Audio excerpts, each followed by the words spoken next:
How can I be creating so much content for my social feed to keep it fed? Well, here are my top 3 tips.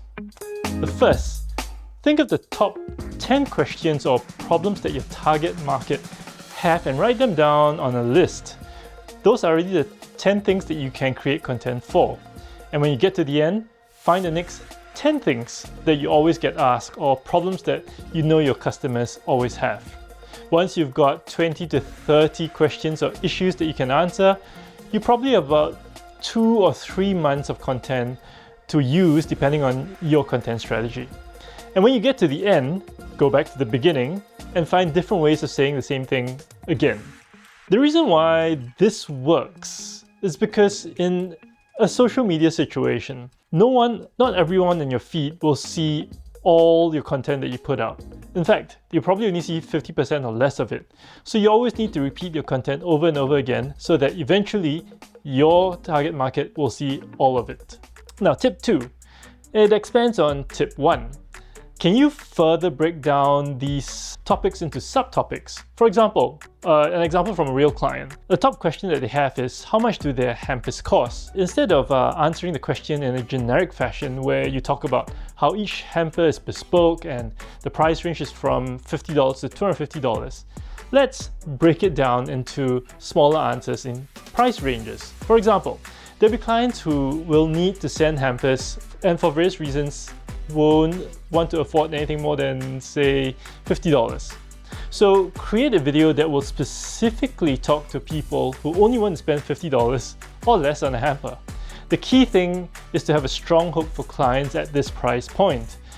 Chances are they want to know that whatever hamper they're going to get is at least something that's impressive for $50. So you could start your video by saying, can I really get a hamper for $50 that does not look Then on the other hand, you can create another video for people who are willing to spend more than $250 or $250 for a hamper. The hook for this video could be, what you should expect from a hamper that costs $250. Again, there could be a third video that targets clients in the in-between range. So from this one simple topic of price, you now have 3 different video content or posts for your social media. Tip 3, think of your content in categories. So in marketing speak, we call that content pillars. Content pillars are categories that are unique to each industry or market, but they generally fall into 3 broad categories: connection, education, or credibility. It helps you do 2 things. One, it helps you expand the number of topics that you have from tip 1 into various other smaller topics, subtopics like in tip 2. And it also reminds you that not all videos need to be about education. In fact, connection is one of the very good video pieces that you can do that helps you engage with your potential customers and clients. So let's go back to the example of the hamper company where price is a top topic for them. You can look at that topic and have a video to educate how you can get a $50 hamper that doesn't sacrifice quality. You may lose quantity, but you get more quality in each hamper that you create.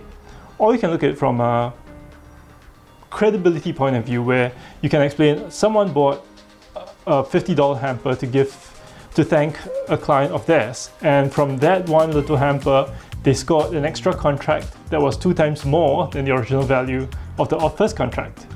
And then you can look at it from also a connection point of view, where you can talk about how your hampers, although they may be a little bit more expensive, but it uses only local suppliers, and each local supplier are all small businesses, and all of them are affected by, say, inflation at the moment. And it's great to support local businesses. So in essence, what you have done is broken down that one single topic on price into, from tip 2, 3 other videos, and from tip 3, another 3.